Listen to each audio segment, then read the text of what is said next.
I finally purchased my dream home and invited my family to come see it. Not a single one of them even showed up. They all sent excuses instead. As I sat alone unpacking boxes, my father texted, "We need to discuss the house," but my reply stunned them all. I spent a decade of my life saving every single penny for my dream home, pouring my heart into every detail. Then, I invited my entire family to celebrate with me. But as the hours ticked by on Saturday and not a single person showed up, the real, gut-wrenching betrayal hit me with a text from my dad. "We need to talk about the house." My name is Justine, I'm 33 years old, and my story really begins in a cramped 2-bedroom apartment on the east side of town. My parents, Thomas and Linda, worked multiple jobs just to keep a roof over our heads. Mom waited tables in the mornings and cleaned offices at night, while Dad bounced between construction and security gigs. My younger siblings, Natalie and Adam, shared the second bedroom, and I slept on a pull-out couch in the living room until I was 17. Money was always tight. I remember watching Mom stretch a pound of ground beef across 3 meals, adding more beans and less meat each time. Dad tracked every kilowatt on the electric bill and would lecture us if we left a light on in an empty room. "Electricity costs money we don't have," he'd say, flipping the switch with a sigh that carried the crushing weight of his financial worries. Despite these hardships, we had Sunday drives. Once a month, Mom would convince Dad to borrow his brother's car, and we'd go for a drive through the affluent neighborhoods across town. Those streets, lined with beautiful houses, utterly fascinated me. I'd press my face against the window, picking out my favorites and imagining what life might be like inside. "Look at that one with the red door, Mom," I'd exclaim, pointing to a craftsman-style house with a wide front porch and hanging flower baskets. Mom would smile, her eyes lighting up. "That one's gorgeous, Justine." All those windows would let in so much natural light. But Dad's response never varied. "People like us don't own houses like that," he'd say, his knuckles whitening on the steering wheel. "Best not to fill your head with impossible dreams." Those words stuck with me, not as a discouragement, but as a challenge. By 15, I convinced the owner of a local diner to hire me on weekends and after school. I saved every dollar, hiding my earnings in a lockbox under my pull-out bed.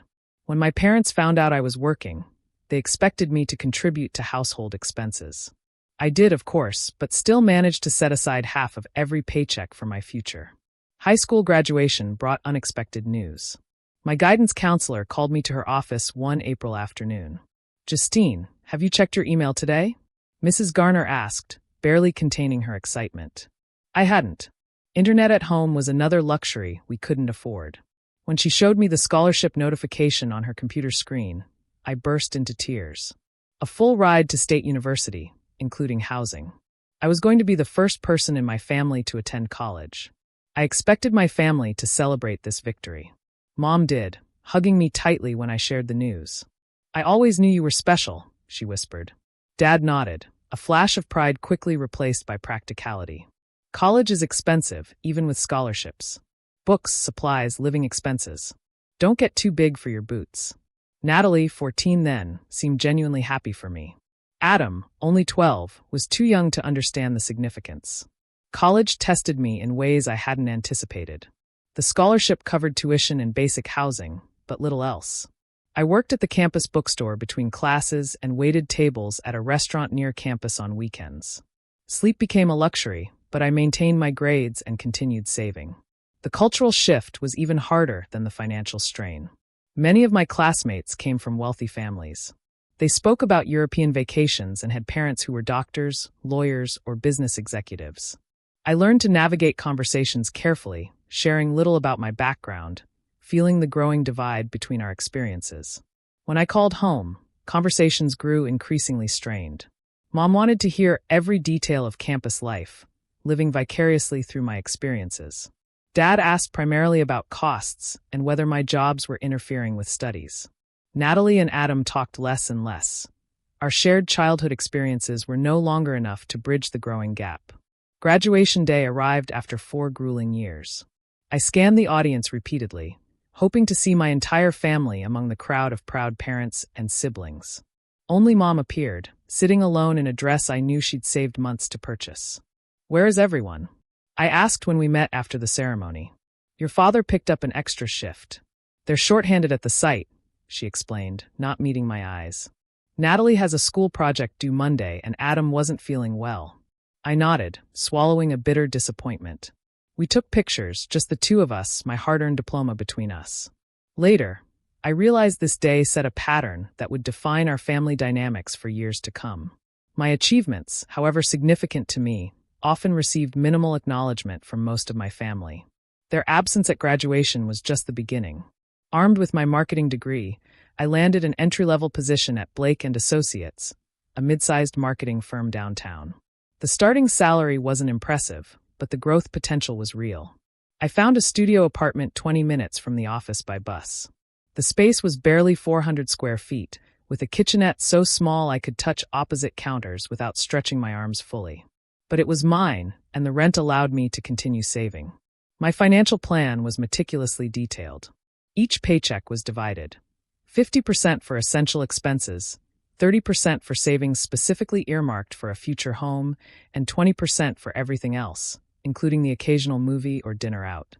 I tracked every dollar on a spreadsheet, watching my house fund grow incrementally.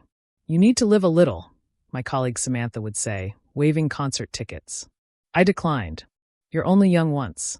She wasn't wrong, but my focus remained unwavering. The memory of my father's words about impossible dreams fueled my determination. I wasn't just saving for a house. I was proving something to myself and my family. Professional growth came steadily. By my second year, I was promoted to account manager. Year 4 brought another promotion to senior account manager. The accompanying salary increases went directly into my house fund rather than upgrading my living situation.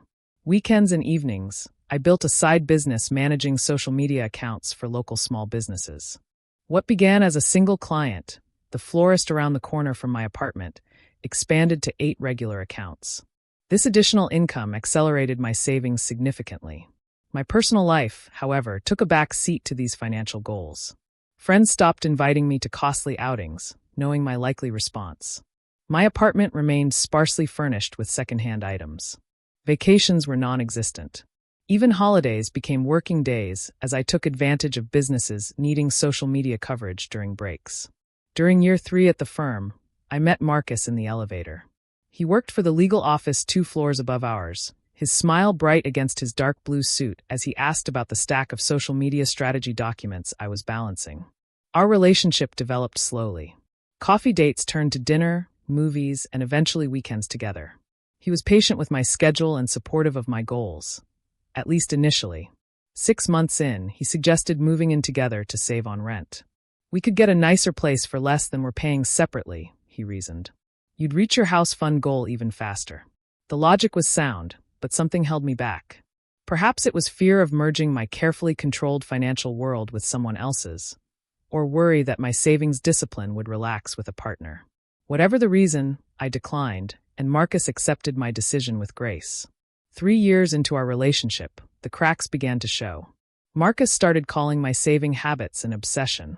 Arguments erupted over declined invitations to friends' destination weddings and my reluctance to spend on experiences he valued. "There's more to life than preparing for a future that might never come," he said during our final fight. "You're missing everything that's happening right now." The breakup was painful but clarifying. I realized I wasn't willing to compromise on my goal, not even for love. The house represented something beyond physical property. It was tangible proof that people like us could indeed achieve what my father thought impossible. My family's reactions to my career progression were complicated. Mom expressed genuine pride in my professional accomplishments, but seemed increasingly uncomfortable during her infrequent visits to my apartments. "This neighborhood is so different from ours," she'd comment, glancing nervously at the young professionals entering the coffee shop below my second apartment. Dad refused to visit at all. "Downtown is too fancy for me," he'd say when invited. "Too many one-way streets and no place to park." My relationship with my siblings shifted as well. Adam, now working irregularly in construction like Dad, called primarily when he needed money. My offers to help with budgeting or job applications were met with defensiveness. "Not everyone wants to work themselves to death for some American dream fantasy," he snapped when I suggested a trade certification program. Natalie married young to her high school boyfriend and had 2 children in quick succession. Our conversations revolved around her kids, with little interest expressed in my life. When I mentioned my growing house fund after a particularly good quarter with my side business, she changed the subject abruptly. 8 years into my career, I had a revelation during a client meeting. The CEO of a local startup mentioned purchasing her first investment property at 34. The perfect time to build wealth is when you have income, but before you have major family obligations, she said casually. At 32, I realized my timeline could be accelerated.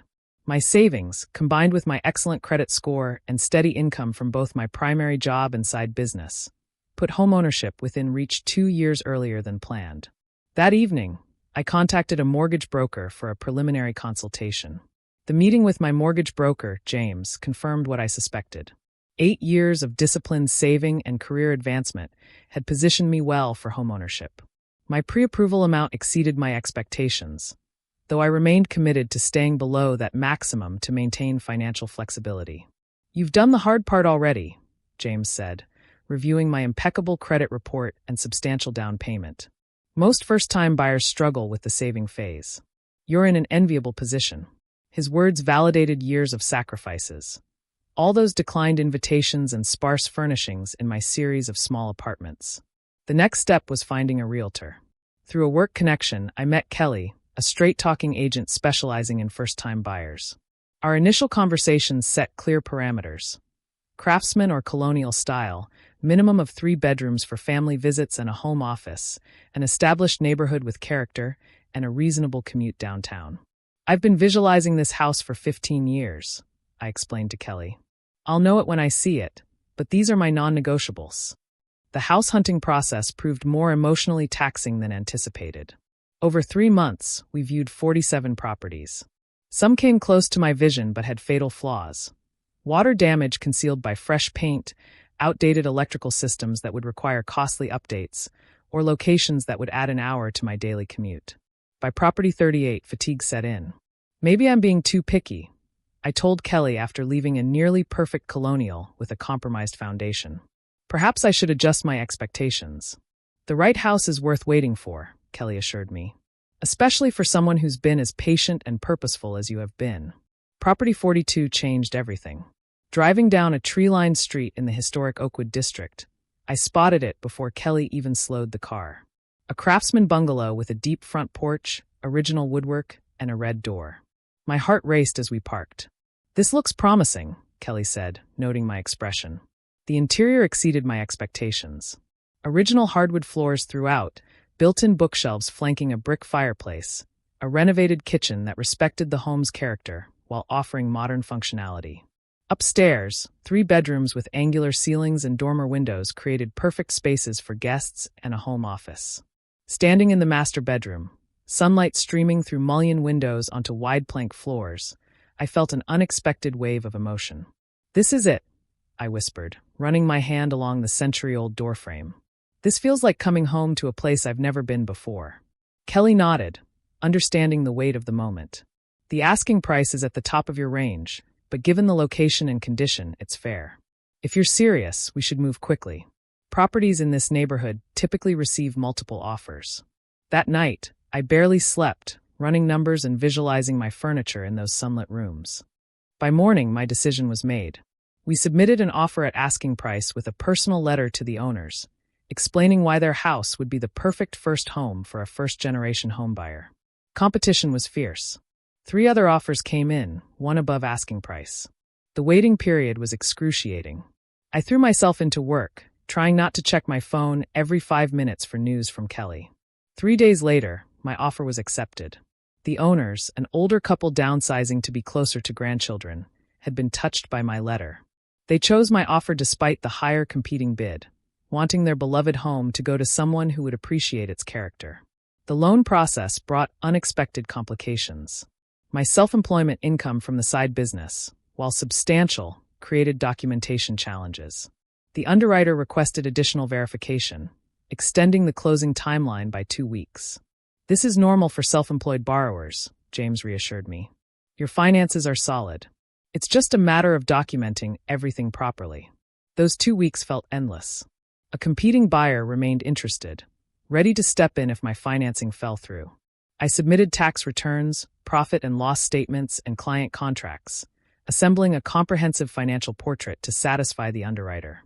Finally, approval came through. Closing was scheduled for the following Tuesday. I signed countless documents, initialed dozens of pages, and then received the keys to my first home. The moment felt surreal, the culmination of a journey that began with those Sunday drives through neighborhoods exactly like this one. After the closing, I asked for time alone in the empty house. Walking room to room, I allowed the significance to sink in. In the living room, I sat on the floor and cried, tears of accomplishment, relief, and vindication. The daughter of renters who couldn't afford to leave lights on now owned a piece of the American dream that had seemed so unattainable. Taking photos of each room, I created a family group text, something I rarely did. Just closed on my first house. Can't wait for you all to visit and help christen it properly. Thinking of hosting a family dinner 2 weeks from Saturday once I'm settled. Save the date. The responses trickled in slowly. Mom sent a congratulations. Natalie replied with a thumbs up emoji. Adam didn't respond at all. Dad finally wrote, houses like that have high maintenance costs. Hope you budgeted for repairs. The tepid reaction stung, but couldn't diminish my accomplishment. Standing in what would become my bedroom, watching sunset light paint the walls amber, I made a promise to myself. This house would become a home filled with warmth and welcome, regardless of my family's ability to share in my joy. The 2 weeks between closing and my planned family gathering flew by in a whirlwind of activity. I arranged for my meager apartment furnishings to be moved quickly, realizing how inadequate they looked in the larger space. The living room sofa that had dominated my apartment barely filled a corner of the new space. My dining table for two seemed lost in the proper dining room. One room at a time, I reminded myself, prioritizing essential spaces. I found a second-hand dining table that could seat 8, perfect for the family dinner I was planning. A quick coat of paint refreshed it, and new chairs from a budget-friendly store completed the set. With basic furnishings in place, I turned my attention to preparing for my family's first visit. This wasn't just about showing off my new home. It was an opportunity to reconnect, to bridge the growing distance between us. Perhaps seeing my success in person would help them understand my choices and sacrifices. The guest room for my parents received special attention. I splurged on a new mattress and quality bedding, knowing Dad's back problems often made sleeping away from home difficult. The second bedroom was prepared for Natalie, her husband Troy, and their 2 children, with an air mattress set up for the kids alongside the queen bed. The small third bedroom, eventually planned as my home office, would accommodate Adam. Shopping for groceries, I filled my cart with ingredients for everyone's favorites. Dad's love for pot roast with carrots and potatoes, Mom's weakness for blueberry cobbler, Natalie's preference for Caesar salad, Adam's fondness for buffalo chicken dip as an appetizer. The bill at checkout made me wince, but this celebration warranted the expense. Throughout the house, I created thoughtful touches. A photo wall in the hallway displayed family pictures spanning decades. Mom and Dad on their wedding day, Natalie and Adam as toddlers splashing in a kiddie pool, all 4 of us at a rare beach vacation when I was 12. Recent photos were noticeably absent, a reality I hoped this visit might begin to change. Welcome baskets awaited each family member. For Mom, a gardening book and seed packets for the backyard plot we could plan together. For Dad, a custom keychain with the house address, symbolizing his welcome anytime. For Natalie's kids, age-appropriate books and coloring supplies. For Adam, a local brewery gift card for the tour I thought we might take together. 1 week before the planned dinner, I sent formal invitations with detailed directions, parking information, and a warm note expressing how meaningful their presence would be. Initial responses seemed positive. Mom called asking what she could bring. Just yourselves, I assured her. Everything else is taken care of. Natalie texted that Troy had arranged time off work, and they were looking forward to seeing the new place. Adam responded with a brief, "I'll be there," that nonetheless lifted my spirits. Dad remained silent, but Mom assured me they would drive together. 3 days before the dinner, the shift began. Natalie called first. "Justine, I'm so sorry, but Emma has come down with an ear infection. The pediatrician says she shouldn't travel this weekend. Could Troy stay with Emma while you and Jack come?" I suggested, trying to salvage part of the visit. Troy's mother was counting on us visiting her Sunday, so he needs to take Jack there while I stay with Emma, she explained, her excuse growing more complicated. "We'll definitely come another weekend once everyone's healthy." I accepted her explanation, disappointment settling in my stomach. That evening, Adam texted, "Boss just scheduled me for Saturday. Someone called out, and I need the hours." Sorry, sis. This felt less believable. Adam rarely picked up extra shifts, frequently complaining about his manager's last-minute scheduling. Still, challenging him would only create tension. I responded with understanding and an offer to reschedule. Thursday brought Mom's call, the one I'd been dreading after the pattern established by my siblings. "Your father's back is acting up something terrible," she began, her voice carrying familiar notes of apology. "He can barely make it from the bedroom to the kitchen today. There's no way he could sit in the car for an hour each way." "I could come pick you up," I offered, desperation edging into my voice. "Or just you could come, and we could FaceTime Dad during dinner." "You know he wouldn't want me traveling alone," she replied. "And he'd feel terrible being left out completely. Better to postpone until he's feeling stronger." By Friday afternoon, my family dinner for 6 had dwindled to a party of 1. I stood in my kitchen, surrounded by groceries for meals no one would eat, staring at the dining table set with new plates and carefully folded napkins. The house that had felt so full of potential now echoed with emptiness. I tried calling each family member, offering alternative dates, different arrangements. Anything to salvage the gathering. Voicemails and unanswered texts multiplied. Only Mom responded, reiterating Dad's health concerns and promising they'd visit soon. Saturday morning dawned bright and clear, the spring sunshine seeming to mock my solitude. The welcome baskets sat untouched on guest beds that would remain unslept in. I moved mechanically through the day, putting away perishable groceries and covering prepared dishes with plastic wrap. By afternoon, I gave up pretense and changed from my carefully selected outfit back into comfortable jeans and a t-shirt. Settling on the living room floor, surrounded by still unpacked boxes, I began the work of organizing books and kitchenware, trying to focus on the physical task rather than the emotional weight pressing against my chest. The house that was supposed to be filled with family laughter remained quiet except for the occasional ping of my phone, work emails and social media notifications, but nothing from my family. The silence from them spoke volumes, particularly from Dad, who hadn't directly acknowledged my invitation or sent his regrets. As evening approached, I ordered a pizza, lacking the heart to cook any of the special meals planned. Sitting cross-legged on the floor among half-unpacked boxes, I scrolled through design websites on my tablet, forcing myself to focus on future plans rather than present disappointment. That's when Dad's text finally arrived, the notification causing my heart to leap with momentary hope.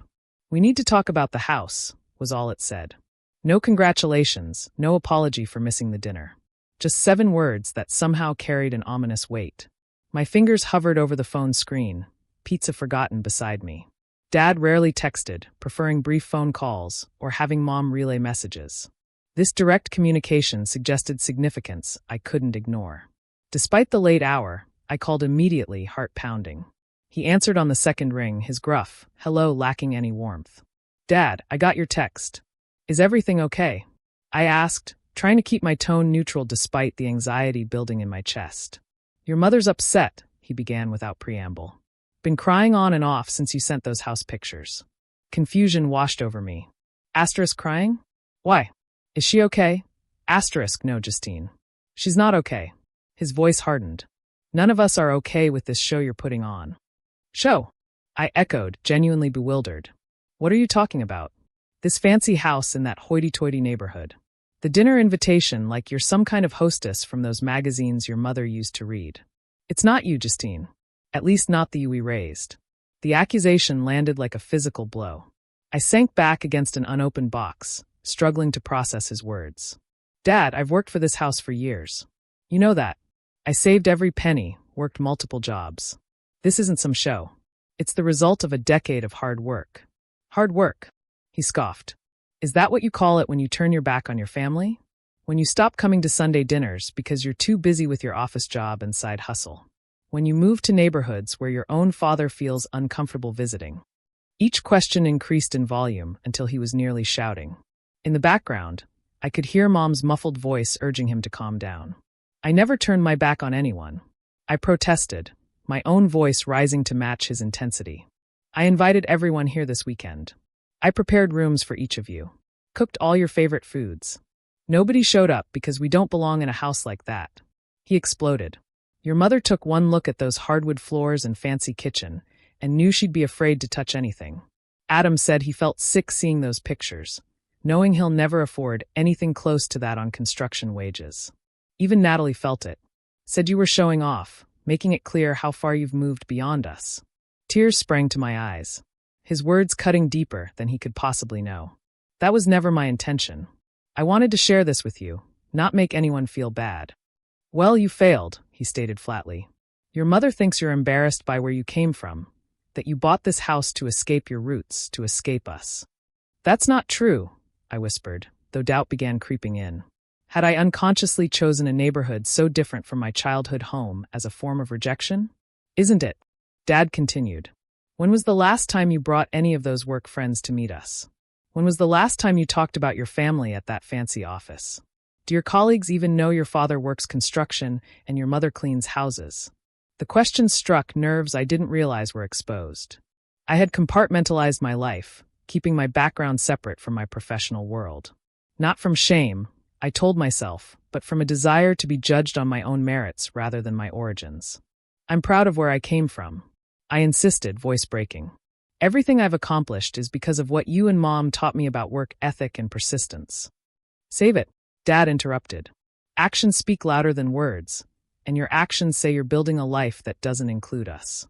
This house is just the final proof. Mom's voice grew louder in the background, and Dad must have partially covered the phone because their exchange became muffled. When he returned, his tone had shifted from anger to something more resigned. Your mother wants me to tell you she loves you no matter what, he said mechanically. But I need to be straight with you, Justine. This changes things between us. You keep flaunting your success, making the rest of us feel small. There's going to be consequences for our relationship. Consequences? I repeated, disbelief coloring my tone. Are you actually threatening to cut me off because I bought a house? Because I succeeded? Call it what you want, he replied coldly. Just know that choices have consequences. Always have. The call ended abruptly, leaving me in stunned silence. The pizza congealed in its box, forgotten. The emptiness of the house suddenly felt oppressive rather than peaceful. Each room a testament to what I had supposedly chosen over my family. I moved through the rooms in a daze, touching the walls, the door frames, the countertops that had brought me such joy just days earlier. Each beautiful feature now felt tainted by my father's accusations. The guest rooms mocked me with their emptiness, the welcome baskets pathetic in their optimism. In the master bedroom, I caught my reflection in the mirror. Designer jeans and a casual top that cost more than my father likely spent on clothes in a year. When had that happened? When had I started spending $80 on shirts without blinking? When I grew up watching my mother darn socks rather than replace them? Had success changed me in ways I hadn't recognized? Had I, in my determination to rise above financial struggle, inadvertently elevated myself away from the people who had shaped me? These questions circled like vultures as I sank onto the edge of my bed. The night stretched endlessly before me, a dark canvas for painful self-examination. Sleep evaded me completely as I replayed years of interactions, searching for the moment when advancement became alienation in my family's eyes. By dawn, my eyes were swollen from tears, but my mind had achieved a clarity that had been missing. The house wasn't the problem. My success wasn't the problem. The real issue ran deeper, rooted in complex family dynamics and expectations that I had both fulfilled and defied. Morning light filtered through curtainless windows, casting long shadows across my bedroom floor. My night of painful reflection had crystallized something important. I couldn't control my family's reactions, but I could control my response. This realization felt simultaneously liberating and terrifying.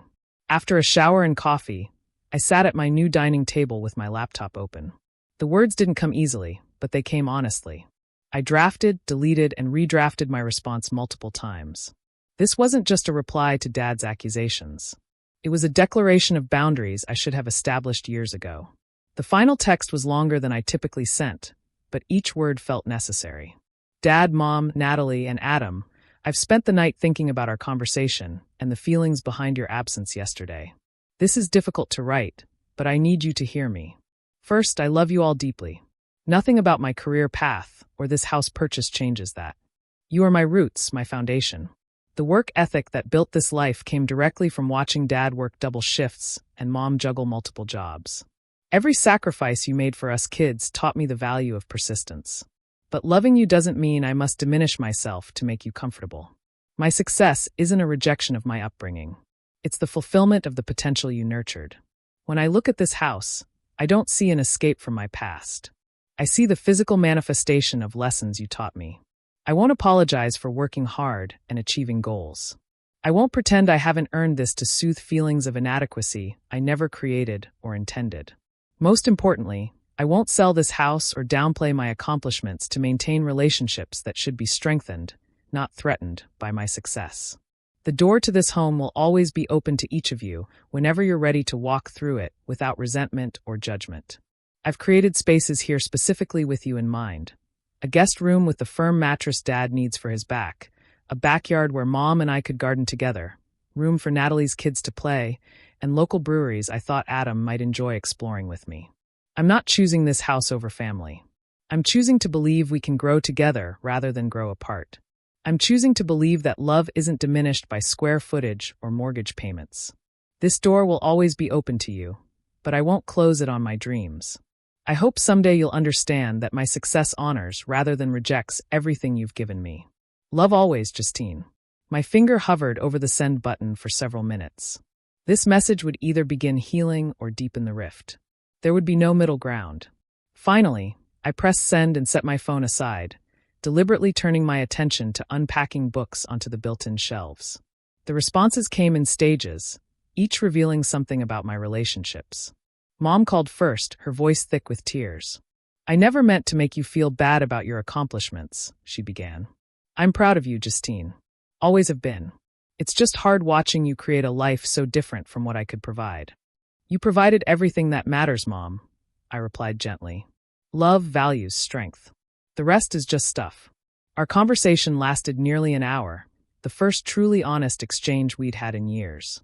She admitted feeling intimidated by my career and financial stability, confessing that my father's reaction stemmed partly from his own sense of failure.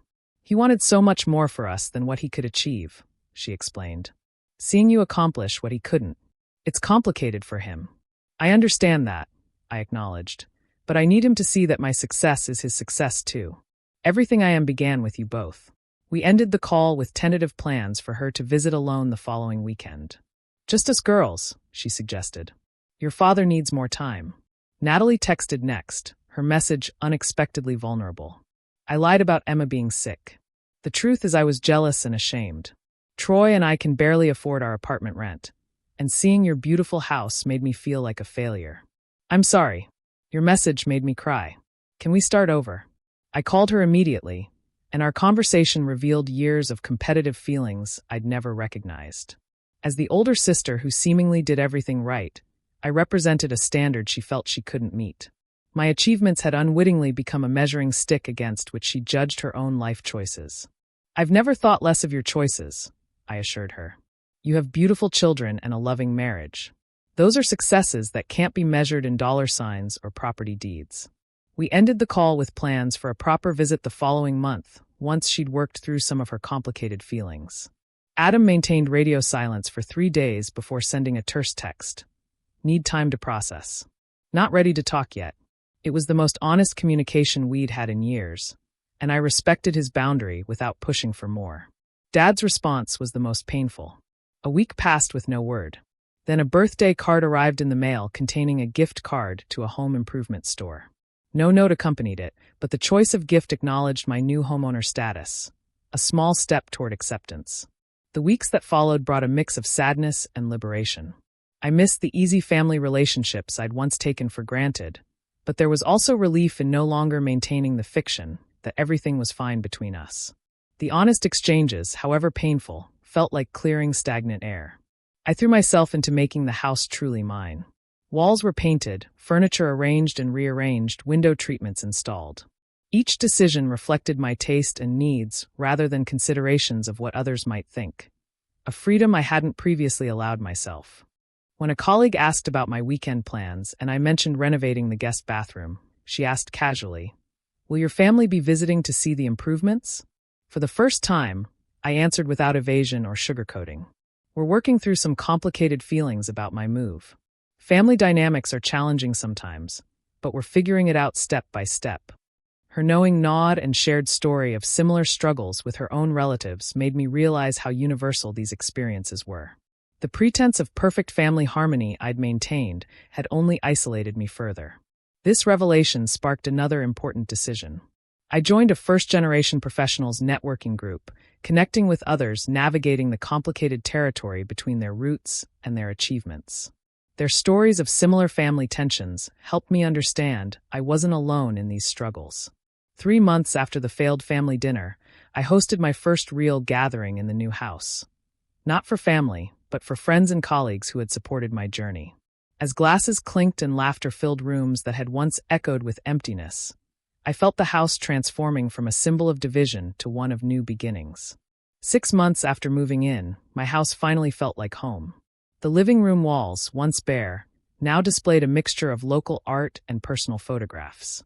The kitchen had become my weekend sanctuary, where I experimented with recipes far more ambitious than anything I'd attempted in my apartment's minimal cooking space. The garden beds, dormant when I purchased the property, now burst with herbs and flowers, the result of weekend labor that left dirt under my fingernails and satisfaction in my heart. On a warm Saturday evening, my dining room hosted its first proper dinner party. 8 people gathered around the table that had sat empty that first weekend. Colleagues from work, neighbors from down the street, and friends from my first-generation professionals group. Wine flowed. Conversation bounced between topics, and laughter rang through rooms that had once felt cavernous in their emptiness.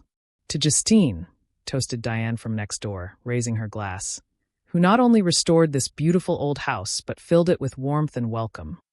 The words touched me deeply. This was exactly what I'd envisioned when first walking through the property.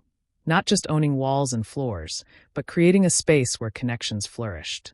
The path with my family remained more complicated, marked by tentative steps forward and occasional retreats. Natalie had been the first to truly breach the divide, visiting initially without her husband and children, almost secretively, as if testing whether these new waters were safe. "This is really beautiful, Justine," she'd admitted, running her hand along the original woodwork. "I can see why you fell in love with it." That first visit had led to others, eventually including Troy and the children. Watching her 5-year-old son Jack race through the backyard, building fairy houses beneath the oak tree while her daughter Emma arranged pebbles along the garden path, healed something in both of us. "They love coming here," Natalie confessed during her 3rd visit. "Jack asked yesterday if we could move to a house with pretty windows like Auntie Justine's." Mom had established a routine of visiting for coffee on Wednesday mornings when Dad was at his weekly physical therapy appointment. These visits began awkwardly, with Mom perched at the edge of the sofa as if afraid to fully occupy the space.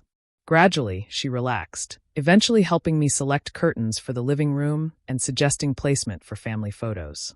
"I brought something for you," she said one Wednesday, pulling a small box from her purse.